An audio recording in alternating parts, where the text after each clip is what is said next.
Hi, this is Anthony and welcome back to my show. I'm excited about today's video because I'm going to show you how you might finally be able to make some money holding Arcimoto stock, but you really need to be cautious and watch the whole video. As I launch right in, I would sincerely appreciate it if you hit the subscribe button if you haven't already. It really helps me out in building this channel and it doesn't cost you anything. Thanks. And let's get a few things out of the way really quickly. I used to own a couple shares of Arcimoto. I sold them a few weeks ago at a loss. I do not currently own any shares. I do not intend to buy any shares, and I'm not shorting the stock. Recently there was a vote and shareholders approved giving the board permission to conduct a reverse stock split. The board decided to enact a 20-for-1 reverse stock split. This means that for every 20 shares you own currently, you will get one new share starting next Tuesday, November 29th, 2022. Before I show you the press release with the information and the letter that I sent to the author of the press release, I want to mention something about reverse stock splits. The reason that companies do those is because the stock has gotten so low that it risks being delisted from the exchange that it's on, and also many mutual funds will not buy stocks that sell for less than $5 a share. But here's the risk for some investors. Some platforms and brokerage houses will charge a fee called a reorganization fee when a stock has a reverse split. This is never done when stocks have positive splits, such as when you have one share of Amazon worth $2,000 and then they give you 20 shares that are now worth $100 each. But certain brokers, including my own, charge between $20 and $38 for reverse splits. Here are a couple charts that I found on the internet that at the time I found them showed what different brokerages charged, and again, many do not charge for that service. But if you currently own Arcimoto stock through a TD Ameritrade or E-Trade account, you will be hit with a fee next Tuesday. The way you could avoid that if you wanted to continue holding the stock is you could sell your stock now and then buy it back later. However, if you do that with less than about 31 days between transactions, you may not be able to write off any losses that you have. I'm not giving financial advice or accounting advice, but consider that and talk to an accountant if you need to. But here's the blockbuster potentially for people who have accounts that do not charge a reorganization fee. In the press release, and I'll have a link to it in the show notes, it states, no fractional shares will be issued in connection with the reverse split, and stockholders who would otherwise be entitled to receive a fractional share will instead receive one whole share of common stock in lieu of such fractional share.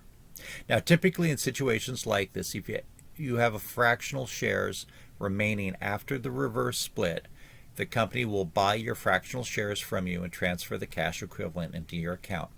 But instead, it sounds like they will just round it up to a whole new post-split share. When I first talked about this last week, the stock was trading right at 50 cents. It's now down to 39 cents a share, but just to make things easier as far as the math to follow along, let's use 50 cents a share.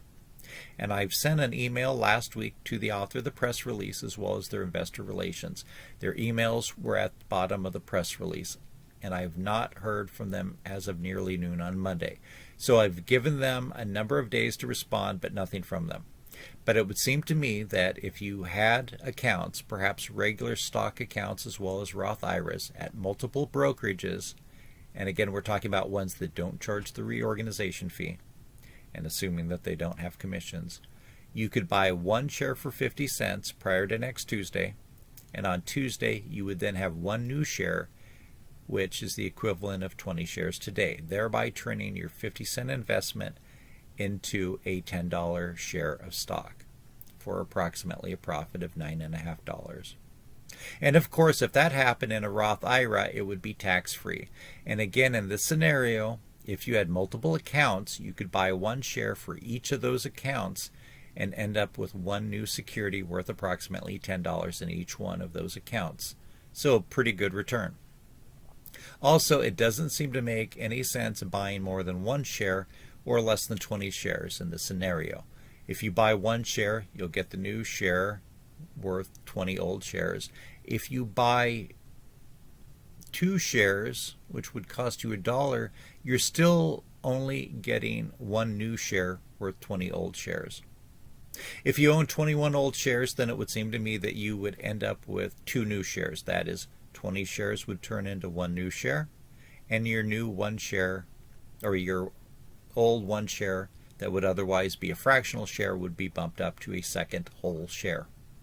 Now I know that's a lot of people are going to say, well, that's a lot of work to make approximately $9.50. Well, if you already have those accounts, then it's just a few keystrokes, and quite frankly, in my personal opinion, Arcimoto is headed towards bankruptcy, and you're otherwise going to lose all or most of your investment in the company eventually.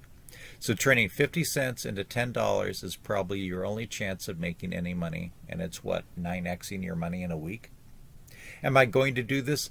No, because my brokerage charges the reverse split or reorganization fee, so it doesn't make economic sense for me to do it. However, if I already had an account that didn't charge a fee, yeah, I most likely would buy one share for around 50 cents and have it worth 20 times what I paid for it next week. Oh, and by the way, I'm not giving advice. I'm not a financial advisor. This is not financial advice. I'm a YouTube entertainer just suggesting that something might work out based on what the company's press release states. If you did do this scenario that I've outlined, I would seriously consider selling the stock after the change. As I've already pointed out, I do not see this company and therefore stock doing well in the future. Okay, I want to keep today's video very short. That's all I have to say for now. I will have the text of the letter that I sent to the company in the show notes, along with the link to their press release. As always, put some consideration into any investment that you are considering buying, selling, or holding.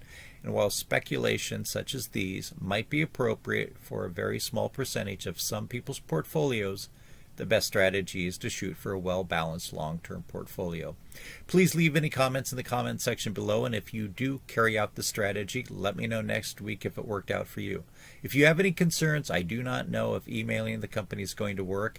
It hasn't worked for me yet, but they do provide the phone number, which you can see in the press release. I would love it if you like this video and also hit the subscribe button. Again, thank you so much for watching, and good luck in investing.